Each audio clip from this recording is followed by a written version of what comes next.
This is the fun one.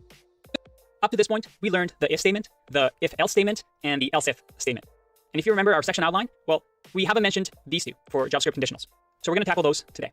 As you can see, we have 2 more to get through, but don't be scared. These are not going to introduce anything new. They're just different ways of doing control flow, but they won't do anything that a simple if-else statement can't do. However, there are cases where it will be much easier to do these two than if we do something with the if-else statement. So let's check them out. The first one we're going to talk about is the ternary operator. It looks something like this. Condition, question mark, expression 1, or expression 2. And that is the syntax. It says, is this true or false? If it's true, then provide this value. If it's false, provide this value. Let me show you an example of this. We'll have a function called isUserValid that accepts a Boolean, and we'll just return the Boolean value. Now within here, we can say variable answer equals isUserValid, and we'll just say true for now, question mark. So if that's true, I'll say you may enter. Otherwise, I'll say access denied. Let me make this a little bit smaller so you can see. So again, all we're saying is if this is true, then do this expression. If this is false, do this expression. So let's just copy this into the console and see what happens. If I run answer, oops, I spelled that wrong, answer, I get you may enter because user is valid. It's true. Now, if I change this to say false, well, in that case, I'll get access denied. Let's do a little bit more of a complicated answer. We can say variable automated answer, and we can say, and I'll do this on a new line just so you can see, your account number is user valid, and we'll just say something like false for now. So because we have these brackets, we're going to have an expression inside of here that we can evaluate. So we can say, is user valid? If the user is valid, we'll say 1, 2, 3, 4. If not, we'll say not available. If we copy and paste this here into our console, and we can see it better, we see if user is valid, we want to say 1, 2, 3, 4. If it's not, then not available. So if I run this and now I look at automated answer, I get your account number is not available. Well, because is user valid is false. But if I do true, well, in that case, your account number is 1, 2, 3, 4. Now you might notice that this is actually not that different from if you did function condition. We'll just call it condition, and we'll say if is user valid, return you may enter. And you did else, return access denied. This function over here, condition, if I say variable answer 2 equals condition, let's see what happens. I copy these two, run them, and now if I look at answer, I get you may enter. If I get answer 2, I get you may enter. Now, it's the exact same thing other than, well, a bit of misspelling on my part. But you see that one way is a lot nicer. It's just nice, simple one line. A ternary operator is really, really good for these if-else, where there's a check for a condition and there's 2 possible expressions that come out of it. All right, let's learn the next one, which is the switch statement. This is the fun one. So a switch statement looks something like this, and we can build a simple game right now to demonstrate how it works. I can say function move command, and we'll say it accepts parameter direction. Within this function, I'll say variable what happens, and we'll say switch.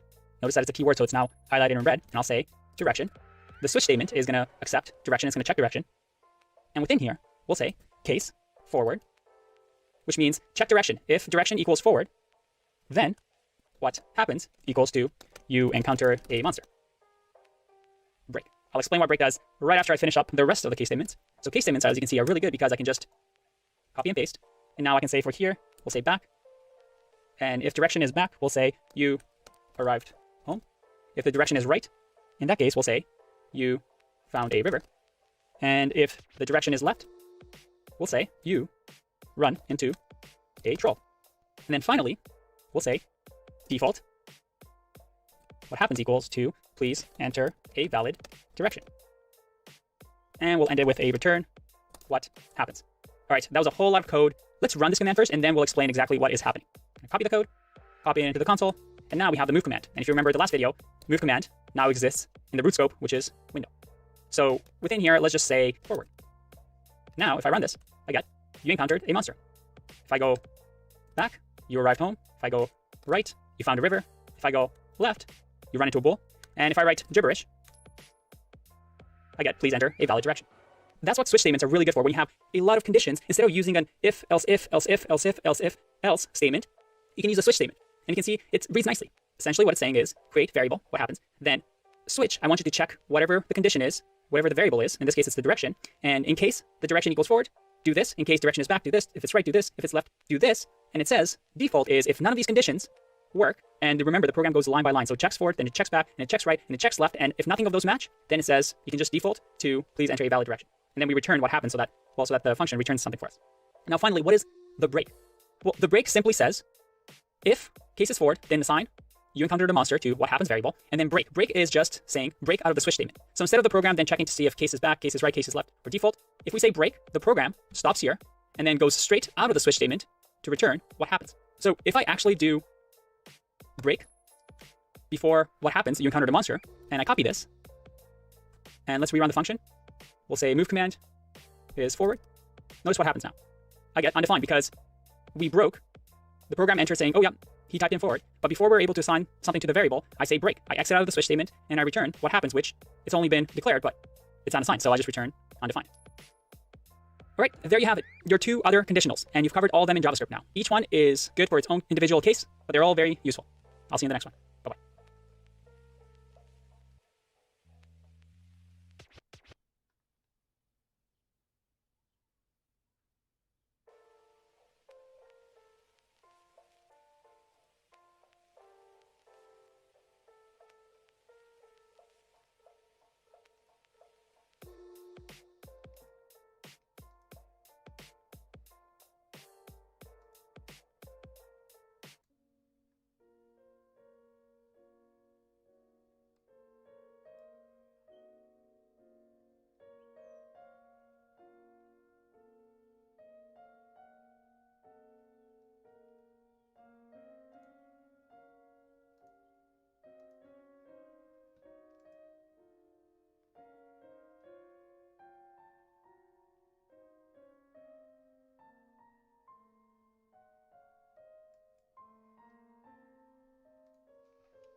CSS, and JavaScript. And even the browsers get constantly updated. Libraries are also constantly being created. If you remember, libraries are just pieces of code. They could be CSS, they could be HTML. If there's one thing we have learned this entire time in this course, is that there is nothing static about being a web developer. Improvements are constantly made all the time in HTML, CSS, and JavaScript. And even the browsers get constantly updated. Libraries are also constantly being created. If you remember, libraries are just pieces of code. They could be CSS, they could be HTML, they could be JavaScript. Pieces of code written by somebody else so that we can use it, so we don't have to start from scratch. Now, it's human nature to want to constantly improve. And in this video, we're going to learn the new features that everybody will be using. But first, let's recap something from our previous videos. If you remember, JavaScript was created by the Netscape browser, and everybody else, all the other browsers, started using JavaScript. So Netscape submitted JavaScript to something called the ECMA International, so that JavaScript could be standardized, and they could say, hey, everybody use this version of JavaScript on all browsers. That's what ECMAScript is. ECMAScript is, well, it's JavaScript, but it's just the standard way of calling it so that when the browsers implement what JavaScript should do and how they read JavaScript, well, everybody agrees on the standard. Now, every time you see something like this, like ES6, and you'll see that quite a lot, ES6 just stands for ECMAScript version 6. So yes, there was ECMAScript version 1 all the way through 6, and we're currently at version 7, but it's still new, so we're only learning version 5 and version 6 for now. But version 5 and version 6 introduce some new features that are really, really powerful and make coding in JavaScript really, really nice. And most code bases that you'll see will be using these features. It's a very, very exciting topic for me. It's one of my favorite parts of JavaScript now, and I'm excited to show you some of these new features that will make your life a whole lot easier. Now, one thing you might be thinking, though, is, Andre, I don't want to learn something if browsers don't support them, and I can't actually use them. But don't worry, my friend. These are all features that are supported. You know why? Well, mainly because of something called Babel. You see, a few years ago, a programmer created Babel so that developers can start using new JavaScript features as they come. Remember, ECMAScript releases versions all the time. Now, without having to wait for browsers to implement these features, Babel allowed us to use them right away. Now, how do they do that? Let's have a look. If I go into try it out here, you'll see that Babel shows me something. I can write, and we'll learn the syntax soon enough, don't worry. I can write something like this, which is the new way of writing JavaScript with ECMAScript 6. And it compiles into this. Now, what does that mean? It means that it reads a file line by line and then changes it to a version of JavaScript that all browsers know, and it works on all browsers. When we actually deploy our application or website, which means putting it online after we're done with it, we can use Babel to say, hey, read our JavaScript file and transform it into this so it works on all browsers. So without even thinking about it, you can write all your code in the newest and best way of writing it. You can see how clean this is. And Babel will take care of changing everything for you so that browsers can read it. Isn't that awesome? Enough of that. Let's learn some new syntaxes. And don't be afraid, ES5 and ES6 made JavaScript a whole lot easier and more fun to write. From now on, we'll be take what we learned in this video to write all our code because it's what the industry is using right now. And this is what you will get asked during interviews. So let's get started. The first feature I'm going to show you is let and const. These are actually very, very simple. These are new ways of declaring variables. So if you see over here in our section outline, you see that JavaScript variables has now 2 new ways of declaring a variable. And as a matter of fact, the variable that we've been using up to this point, we don't really need to use it ever again. We now have something called let. To show you how both of these work, let's do a small example. I'm going to say const player, and const stands for constant. We'll say lobby, and we'll say let experience equals to 100, and we'll say let wizard level equal to false. Now if I do something like if experience is greater than 90, then equals to true. Okay, so these look like variables, nothing's different. Let's run this through the console and see what happens. Okay, if I now check wizard level, I get false. That's strange, right? Because in the previous video where we talked about the scope, if I had wizard level as a variable, I would have gotten true here. So if this was variable and this was variable, wizard level instead of being false will be true. Now, that's confusing, right? That's because it's not inside of a function. This is a little bit tricky, but with variable, we only were able to create a scope inside of a function, but never if it had curly brackets, but inside of if. With let, when I say let and let, well, now I've created a wizard level variable inside of if. So the only way that I can access this is inside the if. If I do console.log wizard level here, and console.log wizard level outside, and then let's put inside and outside. If I copy this, paste it in, inside, I get true, outside, I get false, because now with the let, anytime it's wrapped around a curly bracket, well, it creates a new scope. Versus with a variable, if I change this to a variable, and I copy this again and refresh, if I copy this, I get inside equals to true, and outside equals to true, because wizard level has already been changed. No new scope is created inside the curly brackets because this isn't a function. Now, I know that's really, really confusing, but the one big takeaway from this is just don't use variable anymore. Variable is actually quite confusing. Now, think of let as the new variable. So from now on, we're going to be using let for variables. But what is const? Well, const is even cooler. Watch this. If I want to change the experience level, I can say experience equals 80. And now if I look at experience, well, experience equals 80. But if I want to change the player, Bobby, to a new name equals Sally, I get an error. assignment to constant variable, what that means is a constant you're not able to reassign to the variable. So it cannot be updated. Now, why would that be useful? It's really, really useful because a lot of bugs happen when you're working in a team of people. If you have something like player and somebody changes the name of the player while you're working on a program and you still think it's Bobby and you keep getting errors because somebody else has touched it, well, that's a bit of an issue, isn't it? By using const, you make sure that this player variable will always have the same value. So this is actually very, very useful. And my recommendation is that if you have anything that isn't going to change, it should be a constant. So a function could be a constant because, well, if this function or if the assignment of A is not going to change, then we feel a lot safer using const than, let's say, let, because we make sure that nobody assigns something else to A.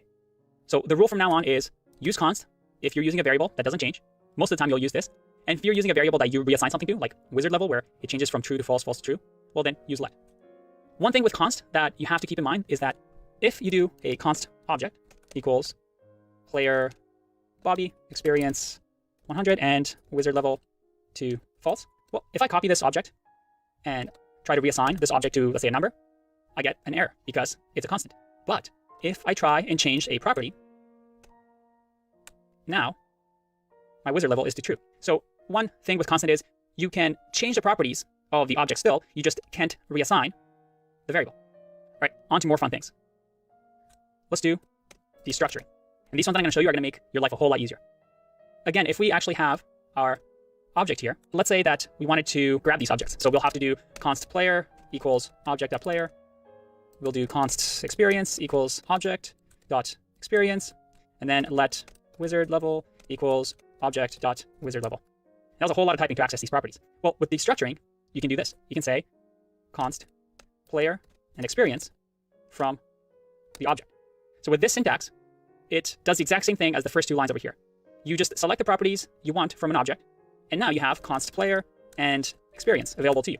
So you can use player anywhere you want in your code base. And then for let, we can do wizard level equals object. Much, much cleaner. You just have to get used to it, but it's a lot nicer to look at. All right, another cool thing you can do with objects. Const name equals Jon Snow. We can just start a new object here, and we can say now name is hello, and we can do Ray Smith. Hi. All right, so this is a silly object, but I wanted to show you some new ways of declaring object properties. Now in ES6, you can have, instead of the old way of having just player or experience or wizard level, we can have something dynamic that we can assign, like Jon Snow, or we can do Ray plus Smith, or we can do 1 plus 2, and have these dynamic property values. Let me show you how they work. If I access object now, I have 3 equals hi, and Jon Snow equals hello. So again, new ways of declaring properties, very useful if you need to calculate something for the property value. But even cooler is being able to do something like this. Imagine you had a const A equals to Simon, const B equals to true, and const C is an empty object. And if we wanted to add these to an object, we would have had to do A is A, B is B, and C is C. And sometimes you wanted the property to match the value. Again, with the new JavaScript, if property and value are the same, in that case, we can just say A, B, C. So we can remove the declaration that we had with property and value if they're the same and just keep it like this. Again, this is something that when we get to the React section, it's going to become very, very useful. All right, something even more fun. And this time it's template strings. So template strings. Now, remember when we have, let's say, a greeting, how annoying it was that we had to do hello, name, plus you seem to be doing, plus greeting. And then let's say you had an exclamation mark. And you also had to worry about backslash if you had an apostrophe. That was really tedious and annoying. Now, you can do something really fun. Instead of doing it this way, you can have greeting fast equals something called template strings. And these are backticks. So the backticks, this is right above your tab key if you're on a Mac. Instead of using double quotes or single quotes, this means template strings. And now you can use double quotes or single quotes anywhere you want, and it'll be a string. But even cooler, if you have name equals Sally and age equals 34, pet is horse. Now we can do hello, name, you seem to be, notice the syntax and the coloring, age minus 10. What a lovely pet you have. So notice what we did here. I'm going to copy this just so we have it. I'm going to comment this out. Now if I look into the console, I'll refresh. You see that now, instead of doing all that double quotes and plus and worrying about spacing, within these backticks, I can say a piece of string and then add dynamically by using the $, then the curly brackets, a value that we want. We can, again, do any sort of expression. So age minus 10. What a lovely pet you have. Let's see what happens. If I do greeting, best. Look at that. Hello, Sally. You seem to be 24. What a lovely horse you have. Very cool. So this is very, very useful. We'll be definitely using this later on in the course. Another thing I want to show you is default arguments. I can do something like greet. We'll say name equals empty string, age equals 30, and we'll say pet is cat. Let's just copy what we had before with the greeting. I'm going to comment this out, and we'll return this. So nothing's changed. We just have a function that returns a greeting. The only thing that's new is this. Let me show you what it does. If I comment this out, I copy this, put it into the console, and now I run greet. Hello, you seem to be 20. What a lovely cat you have. Do you catch that? Even though our browser, and let me just refresh so you know for sure that our browser has no idea what age or pet is. But if I run this function, because of the way I made the parameters, I gave them default arguments, which says if I don't provide a value for name, which I haven't given any arguments, well, then make name empty string, make age 30, and make pet cat. If I do now, greet John 50, and we'll do monkey. Now I get, hello John, you seem to be 40. What a lovely monkey you have. This gets ignored because I've passed it parameters, but otherwise I can pass a default parameter so that when somebody calls this function and they don't provide these arguments, my function won't fail because, well, I have default arguments. Very cool. All right, what else do we have? Let's refresh here. If you remember, we had one more type to do, JavaScript types, and that is a symbol. It's actually not used very often, but I wanted to show you just because, well, it's a type and we want to complete the 7 types of JavaScript. And a symbol is special because if I have symbol 1, I create a symbol by doing this syntax. And I can have a second symbol that is symbol. And within here, we can put anything. We can put foo and variable symbol 3 equals symbol, and we'll say foo as well. What's so unique about symbols, and we should be using let here. If I copy this and I access sim1, I get symbol. I access sim2, I get foo, and sim3, I get foo. But the unique thing is that if I do sim2 equals sim3, I get false, even though, well, they look like they're the exact same thing. And symbols are used because they create these completely unique type so that you can make sure there's never going to be any conflict. And the symbol value is used as an identifier mostly for object properties. It's pretty much the only purpose of that because sometimes you don't want object properties if you have thousands of them to collide and be the same ones because then you'll get bugs. We won't see it too much in the course. You won't see it out in the wild too much, but I wanted to show you it regardless because, well, we want to know all the JavaScript types. All right, one last one. I know we've covered a lot, but this is the best one. And that is arrow functions. Up to this point, if we wanted to do something like add, we had to do a b and return a plus b. And you might have gotten sick and tired of constantly writing function over and over and over. Well, now you have arrow functions. So with an arrow function, you can do, look at that. So anytime you see this syntax, and I had to pass a and b here as well. Anytime you see this syntax, it's the same thing as saying function. But now it's just a shorthand form so that you don't have to constantly write function. And the beauty of it is that you could have done return a and b, and that completely works. So the only difference is that we have a function expression that accepts a parameter, and we have this fat arrow. But with an arrow function, if you have a single return, well, you can just put it on one line, and it assumes that you want to return this. If I save this and copy it in here, I don't need the syntax. Let's copy that one more time. Add 4 and 2. That's the first function. And then the new way with the arrow function, add 2 for 2. Again, I get the same thing. It returns automatically because everything, well, it's on one line. It looks very, very nice, a lot easier to write than the above.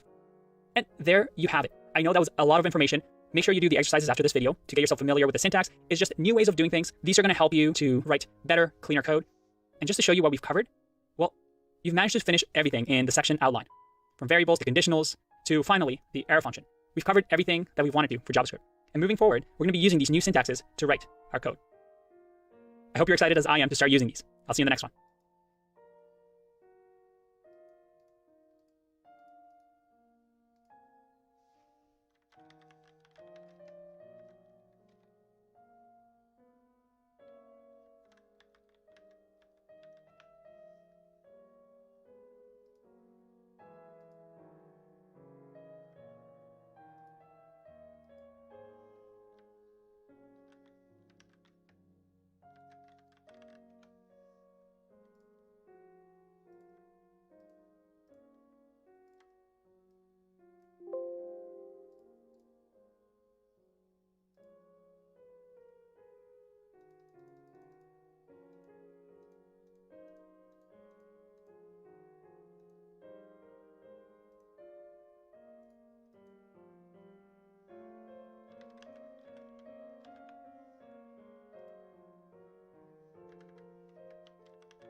age 30.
And make pet cat. If I do now, greet.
most of the time you'll use this. And if you're using a variable that you reassign something to, like wizard level, where it changes from true to false, false to true, well then use let. One